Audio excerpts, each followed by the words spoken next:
tuning in and welcome to another episode of The Formula View. I'm your host, Charles May, and today is an absolutely amazing day, and that is because I get to share with you one of my all-time favorite cars from any action movie. And of course, if you haven't already figured that out, that is the 550 Maranello from Bad Boys 2. So again, this is one of my favorite cars ever featured in any action movie. And we're going to take it out here on the road and go into a little bit more depth about why this Ferrari is so special. But I really hope you enjoy it, and thanks for tuning in.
Here we go, the 550 Maranello. And this is actually this is the most up-to-date Ferrari manual I've ever driven.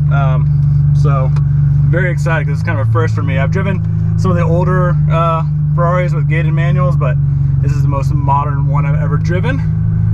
And now it's time for that very important question: will it scrape?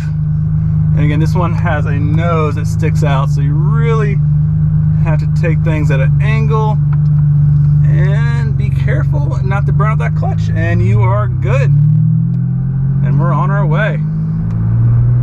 Oh, such a pleasure to drive this car. I'm so excited to share this with you guys.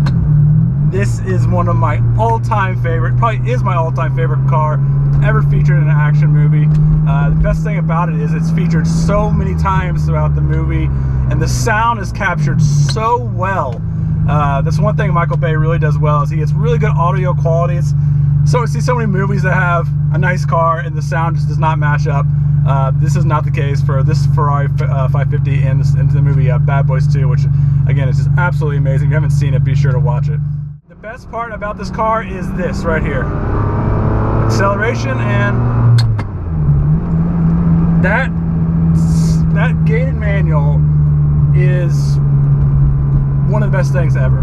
Like, for any person who loves shifting a manual car, and wow, there's a cop that literally just almost backed into me.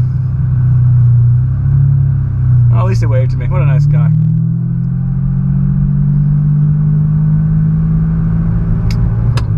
Just because he's a cop doesn't mean he's gonna get out of the way for a Ferrari. He's a bad boy. Bad boys, bad boys. So this is the main car featured in Bad Boys 2, driven by Mike Lowry. Of course, in Bad Boys 1, he had the really cool Porsche, but for me, this one definitely outdoes. Bad Boys 1 has an awesome scene, don't get me wrong, but Bad Boys 2, better sound quality, better visuals. The cars featured throughout more of the movie. There's a really cool chase scene along the bridge there down in Florida. So honestly, I love Ronan's probably my second favorite movie. I think the one that I've watched the most is Bad Boys 2 with this 550 Maranello, and tons of people recognize that car from that movie. The hood scoop is a front end V12, and again, the way they capture the sound in the movie, even when it's just like there's a scene where he's pulling up in the driveway, the idle of the car sounds amazing. So this, honestly, one of the best things I like about it is how well they use this car in that movie. This car, I just one-handed that turn back there, and it's just, the feedback from the steering is spectacular. Like, one of my favorite scenes in Bad Boys 2 is when he does the 360, and he's shooting the gun out the window. I know it's a movie and it seems very unrealistic, but the way the car turns is just so light. The steering, for 2001, a lot of times when I see the older Ferraris, is not as reactive like this. Something about this steering that is very modern. You know, if you feel like you're not out driving an outdated car, at least steering wise, it seems very, very capable. The first thing I absolutely love about this 550 Maranello is the gated manual. And I've driven some older ones before, but this one in particular seems very special. It's got a carbon fiber shift knob on top. I'm not sure if that's the reason why I like it so much, but one thing I learned, Brad told me about, is that if you see a gated manual on any Ferrari, you gotta tell how the car was driven.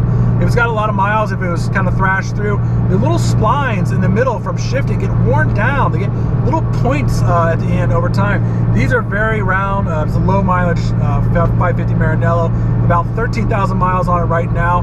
But it's cool that you can actually look at the gate itself and see how the car was driven. So it's kind of a telltale, if you will. If you look at other people's cars, you can see, you know, has he been driving this thing, how many miles did he probably put on it. But it's really cool. And one of the most special things about the Ferrari 550 Maranello is this is one of the last ones manuals ever made. This is 2001. It's the last production year for the 550 Maranello. But this is a very, very small thing that goes a long way, and it makes amazing sounds when you go to select gears. Oh, that noise is just to die for. When you go to upshift, oh, it's a very visceral feeling. If you enjoy driving manuals as much as I do, this is probably one of the better manuals you'll ever drive. You know, not even just Ferrari, just in general. Like the Audis makes a great gated manual, but that sound that comes from the 550 in particular is just so awesome. The second thing I really love about this 550 Maranello is something I'm probably a little bit more biased towards, and that is the roof scoop here on the front hood, which actually feeds air into the engine. I'm a big fan of Subarus. I've owned 2 of them, and they're functional on a Subaru. They feed the intercooler, and also here, this feeds the intakes. It feeds the intakes on the engine. So yes, it's not something you commonly see on a Ferrari. It absolutely is crucial to the look of this car, though. I can say confidently, without it there, I think you're getting a less great looking car. And you know, it's functional, it does something. It's not like a lot of other cars where you see a roof scoop or a side port, it doesn't actually go anywhere or do anything. So it's functional, it serves a purpose. It's a front engine car, so that's where you're gonna put it. And overall, I really, really think it's probably one of my favorite things about the 550. The third thing I love about the 550 Maranello is that front engine V12. They're not going to be making them anymore. You know, the V12s are going to be dying off. That's why this is a great car to buy. I really think, you know, this is probably one of the best investments you can make in terms of buying a Ferrari. The sound it makes when you downshift gives you a little bit of that gargle you see in a lot of these other modern cars with exhaust flaps and valves. Now, I've actually seen one of these where somebody had put straight pipes on them, you know, really, really high flow exhaust system, and it sounded like a Le Mans car. I'm not joking to you. It was at Car Week, I think 2 years ago, and it's one of those cars you hear before you see it, and you're like, what in the world is possibly coming around that corner? And you see a 550 Maranello, and this car's exhaust system it sounds amazing. It's got this little nice drone. You let off the gas just a little bit, it gives you some of that gargling noise, but then it gets this one revs to 7,500 on that V12, and it can boogie too.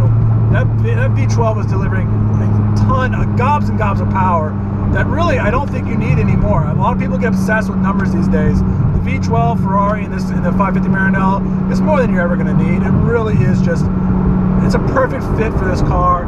I really couldn't ask for more. All right, so we're coming up on a tunnel here. Not much traffic, so we're gonna give it a little window crack on each side for you so we can get a little taste of that V12 sound. Fall back a little bit for you. A little downshift.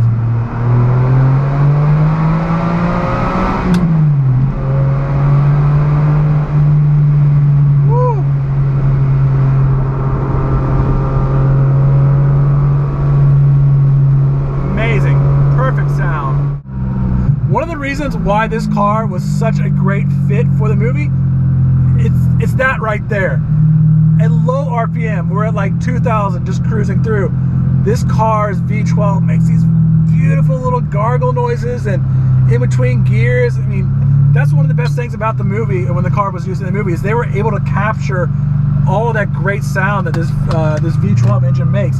It's really hard, and it's actually really disappointing as well to see cars with, movies with great cars being used, and they just don't capture that sound. And a lot of times it's because it's not the real car. They can't afford to wreck a 550 Maranello over and over again. But you can tell when they're driving the car around in the movie that it's the real thing, because it sounds it's too good to be true. And it's one of the reasons why I like. Oh, there goes the Ferrari painted Model S. It's actually that Model S. It's owned by a special person, and it has a Ferrari factory paint on it. The type of person I can see owning this Ferrari 550 Maranello, is somebody that loves the movie as much as I do and wants to own a car that was so well used, and a great action movie. I think they're actually going to be doing Bad Boys 3 very soon, so it'll be interesting to see what car they pick for that. But so you're going to be either a fan of the movie or you just want to make a great investment. I think this car is going to be worth a lot more money in the future. I know there's other V12s out there, but this is one of the last gated manuals V12 engine. It's a front engine Ferrari. I don't think that takes away from anything. I honestly think this is a solid investment. If I bought this car for investment, I would have a very hard time not driving, because it is just such a great experience. But yeah, there's a lot of little things that make this Ferrari very, very, very special. Thank you again for tuning in to another episode of the Formula Review. This was such a spectacular experience to be able to share this car with you. I had really high expectations going in for the 550 Maranello, and they have been blown out of the water. This car is an absolute dream to drive. Now I understand this car. I get why it's so spectacular, and honestly, I think it's way undervalued. If you have any more questions, contact Brad at San Francisco Sports Cars for more information. And let me know, what's your favorite car ever used in an action movie, or what's your favorite car in a movie in general? Really interested in hearing your feedback on that. And it's really spectacular. We got to drive many cars right now that were featured in movies that were located at San Francisco Sports Cars. So I don't know if I ever get this lucky again to drive a car that I adored so much. So this is a very spectacular experience.